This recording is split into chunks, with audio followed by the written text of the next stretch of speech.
Hey guys, this is Sebastian here. Welcome to another segment of Building Your Wealth in Under 5 Minutes. Today we're going to be talking about another form of retirement account called a 403b. You see, it's another form of retirement account, not like a 401k, but it works really similar. So we're going to go ahead and jump right in. Now, before we go ahead and get started, please don't forget to subscribe, comment, share, grab this video, share this with your friends and family. Again, I think as you already know, the more we know about the topic of money, the better our decisions when it comes to money we will be making on a daily basis. Let's jump right in, guys.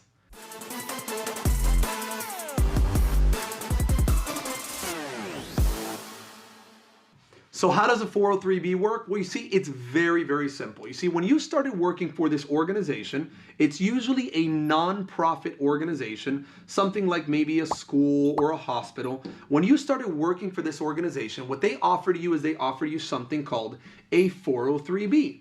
And what they told you is they said, all right. To that I say, all right.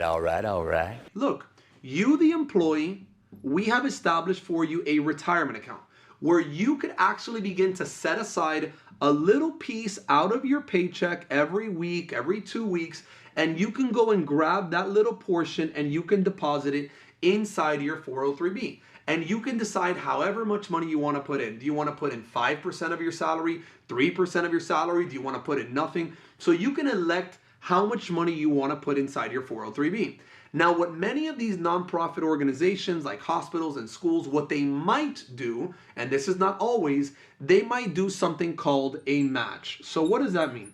That means that what they might end up doing is they'll tell you, look, if you put in 5% of your salary, we, the nonprofit organization, will also put in 5% of your salary, but they will put it in for you. So if you're making right now, call it $50,000 per year, and you decided to put in 5% of your salary, 5% of $50,000 is $2,500 per year, is what you are going to be putting into that 403b.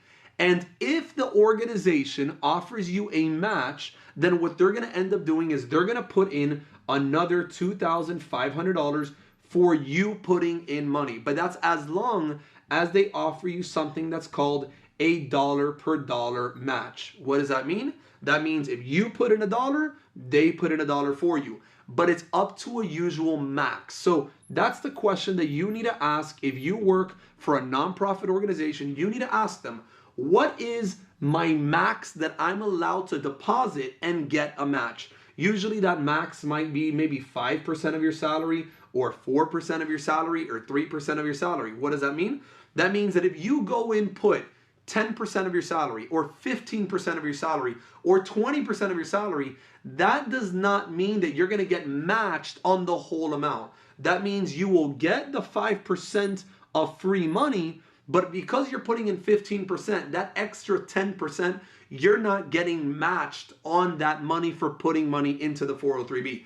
So what is it that you want to do? You want to go and grab that extra money. Make sure that you're contributing into the 403b. Right here, do it. Do it. Only down to what the free max amount. So if it's 5%, only put in 5%. If you're putting in 15%, bring it down to 5, grab that 10% difference. You're now going to see it in your paycheck, and then you can go and grab that money and deposit it into a Roth IRA or deposit it into a traditional IRA or a brokerage account. I mean, there's so many different options that are way better than a 403b. Why is this? And this is the reason why we always tell everyone that you need to be very careful with 401ks, with 403bs, with 457s, with TSPs. Is when you open up a 403b, the employer, in other words, this nonprofit organization, through the 403b provider, they will offer you what's called a list. And it's called a list of funds. And they're going to tell you, okay, you, Mr. or Mrs. Employee, you are allowed to invest into these 10 or these 15 different funds. But you are not allowed to invest outside of that. In other words, no, God, please, no! it's like you walking into a grocery store and the grocery store telling you you're only allowed to shop in aisle 1, aisle 7, and aisle 11. If that ends up happening, what's going to happen is you're going to be very limited on what you could buy and what you could shop. And it's the same thing with a 403b. It's the same thing with a 401k.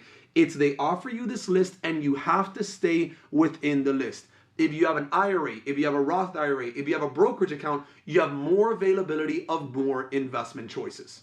Hey guys, hope you guys enjoyed today's video. Just make sure that you're speaking about this with your advisors. Your advisors are supposed to be guiding you on deciding exactly how much is the right amount that you should be putting inside your retirement accounts. I'll see you guys next time.